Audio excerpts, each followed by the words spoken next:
Jefi, how are you? I'm great. Ed, how are you? Fantastic. You know, just down here on the farm, hanging out, and that's we're going to be talking about. What's really funny is like if people are going to think, is he really on a farm? No. I know. Well, hang on. Before we record this show, we need to do a little shout out because this is number 50 for us. Number 50. 50th episode. 50th episode. And that doesn't count all the crap that we tried in the beginning that didn't work. So that's right. We could be at 100. I'm just kidding. 50 record. This is our 50th recording. And you know what? I just want to say thanks, Ed. This has been a lot of fun. It's been a blast, and I can't wait to get to 100. Yeah, me too. All right. So with that in mind, we're talking about selling the old family homestead down on the farms. Okay. What is up with that accent? That's pretty bad. That was bad.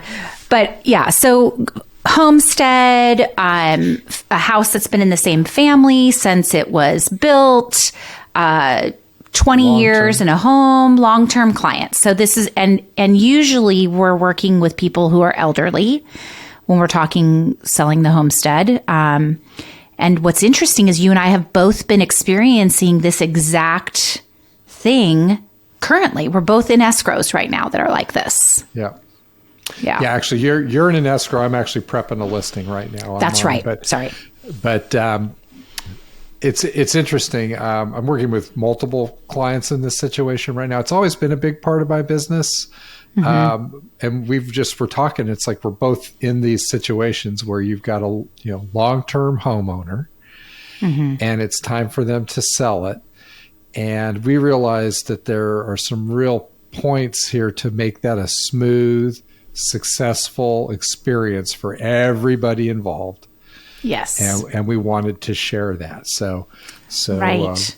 With that, let's start with your story, if you don't mind, because you were talking to me about a story. You're prepping a listing, and there's a fireplace involved. Yeah. Let me talk a little bit about that. So, and it kicks off some things. So, working on a property right now. Lovely, lovely clients. Just love them to death. And they built a home in 1970, and it's in immaculate shape. But when we had the stager coming through, she was suggesting that there's a traditional brick fireplace that we painted, and painted like a neutral white, that along with all the other paint that we're doing to bring things up to speed. And from a design perspective, that's probably what should happen. But it became this contentious element amongst the family, and the sellers were actually on board with it, but then the kids who are older now, all those memories of that fireplace the way it is, all the Christmases that they had, all there. They one of the daughters in particular really did not want that fireplace painted, and what it made me realize is that the transaction is not going to hinge on that being painted. Right. And there was so much emotional baggage with it that it just wasn't worth it. And I talked to them about that. I said, look, mm-hmm. It's okay not to paint it. Mm-hmm. And if for some reason the feedback comes in where, it becomes an issue, we can always paint it. But let's be real respectful to this situation. And you could just feel like the pressure come out of the room. Absolutely. Very smart of you to hear that and not push too hard. And that's really something we'll be chatting about is, who are the people that are involved? It's not always just the parents when you're selling a home. And that's a great example of that. There's a lot of emotion, right? Tons of emotion involved. You were talking about the fireplace where you hung your stockings, where they all sat around and read books or did whatever. I mean, every home has its little story that when you have children or heirs involved, it gets emotional, and you have to be very in tune with that. Yep. I agree. Yeah. I agree 100%. So, when we kind of dig in a little bit and why this matters, again, it's highly emotional for all the people involved. It very likely could be the last move for your clients, right? They're going to a retirement home, and so there's all that emotion going along with it, and everything is amplified. Well said. Everything is amplified.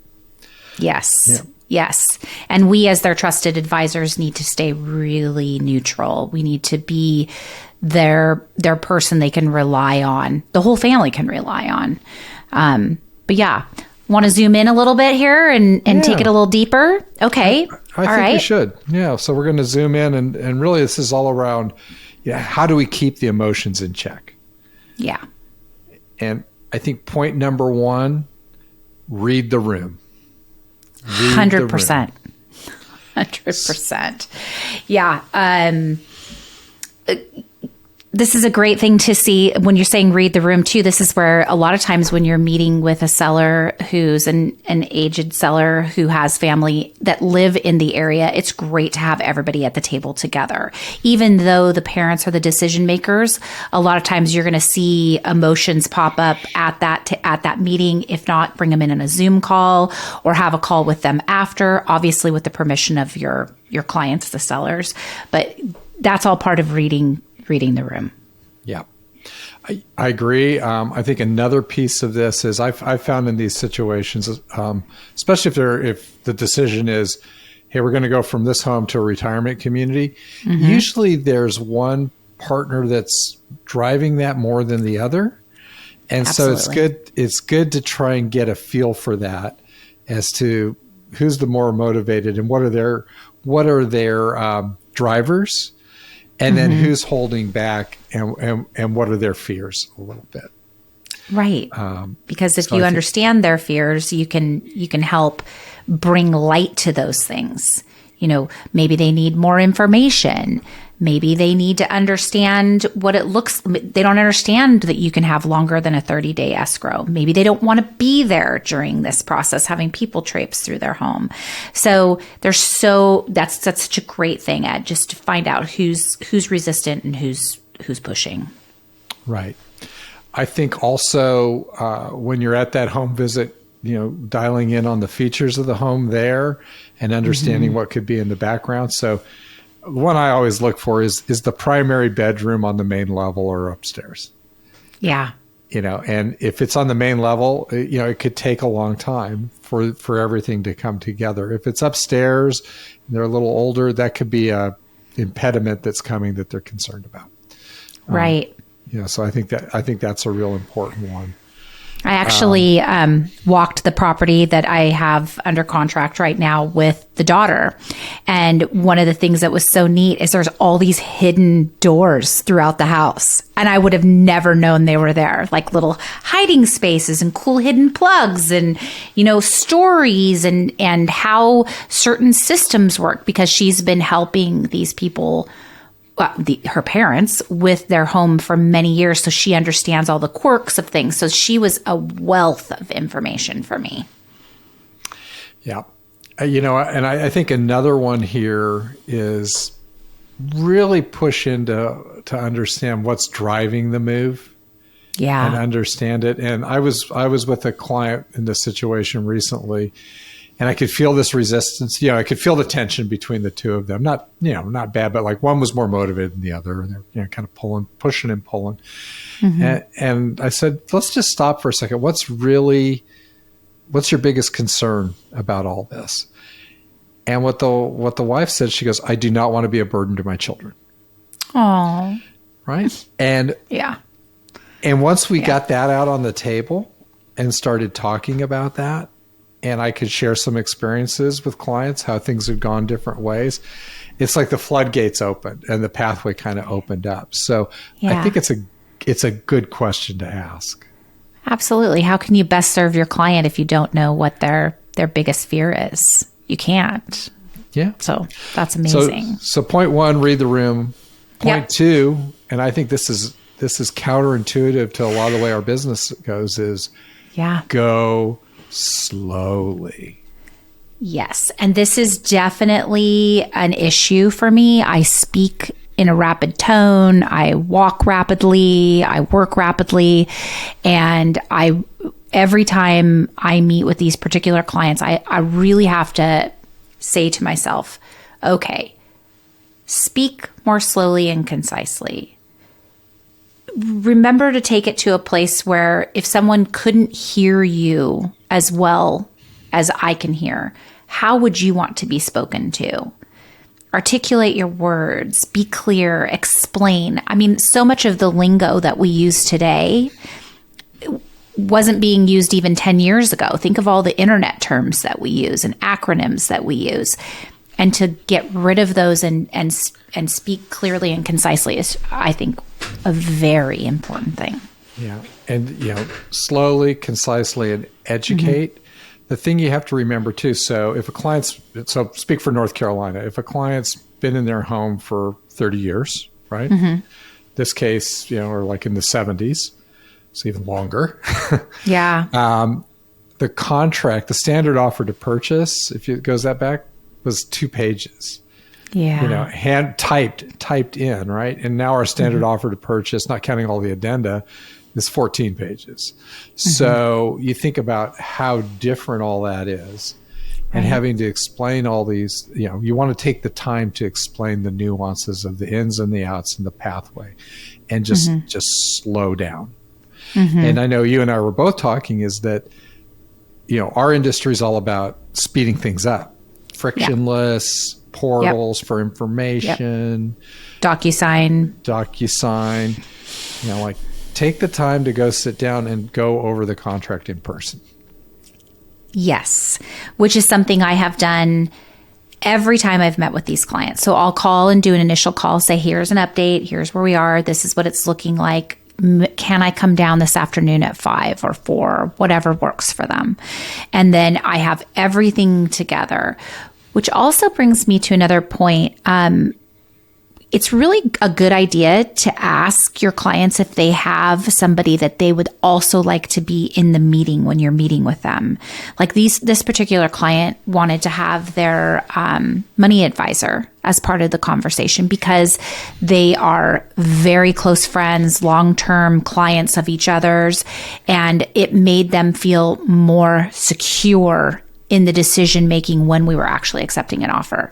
So anything you can do or see to let them feel comfortable, that's what you want to have happen. Right. Yeah. It's fun. It's funny as you talk about this, I was, thinking about circumstances with, older sellers under selling the homestead. Yeah. And I multiple times I've had on initial meetings, like tea and cookies, to sit down and kind of go through. I've had lunch with clients at their home where we're having lunch together and we're going over and we're reviewing everything. It's much more of this relationship building, which I personally love, but that's so different from a DocuSign world where we're sending things off. So you have to be open to that. Absolutely. Absolutely. You have a be respectful story, a be respectful of emotion story. Yeah, I can share that one. So, and this is you don't have to. You can tap out if you don't want to. No, I'm happy to. I'm an open book. So, I think you have to. When you're dealing in these situations where it's kind of finality, but like long-term relationship with the home, and then closing a door, and moving to the other chapter.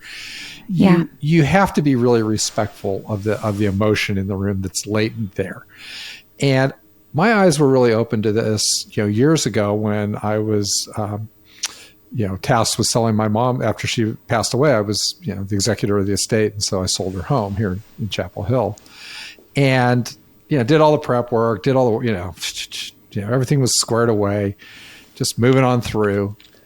And then it came to the closing day. And as you know, in North Carolina, that's an attorney's office and it's very kind of ceremonial. And I got to the closing, attorney I knew well. I knew the agent on the other side really well. And we get into the office and I burst out in tears. Yeah. And that's the only time it happened. And it was at closing. And I'm looking at the attorney going, I can't believe I'm crying at a closing. And, I've done a lot of these. But it was all that emotion, the finality of it hit. Yeah. And that's where I realized you got to be, respectful of this, because we're professionals. We're in this all the time. You know all the players. Right. And that's when it hits. Yeah. How great to have that emotional piece so that you can really understand what your clients are going through. Yeah. No, you're right. That's good. Thanks for sharing that. All right. That brings us to point number 3. Family, kids, and heirs. Family, kids, and heirs. Really important. Where do they all stand? Yep. Exactly. Where do they stand? You had the story about the fireplace. I mean, the stories can go on and on and on, but to understand the whole dynamic, you're especially with aging sellers, there is a dynamic, whether you want to be aware of it or not. There are little pieces coming into them all day long. The kids are calling them, the heirs are calling them. There's communication going on. You really want to be inside that communication to make sure everything is smooth, because you want it to be smooth for your clients. Yep, you sure do. And that goes with, we talked about it in the story, but that goes, with all the prep work and all the movement along. So, again, I think the bottom line is, have your radar up. Yep. Know where the potential landmines are. Mm-hmm. And then that first meeting of really being respectful and moving slowly can set the tone for the whole transaction. 100%. Well said.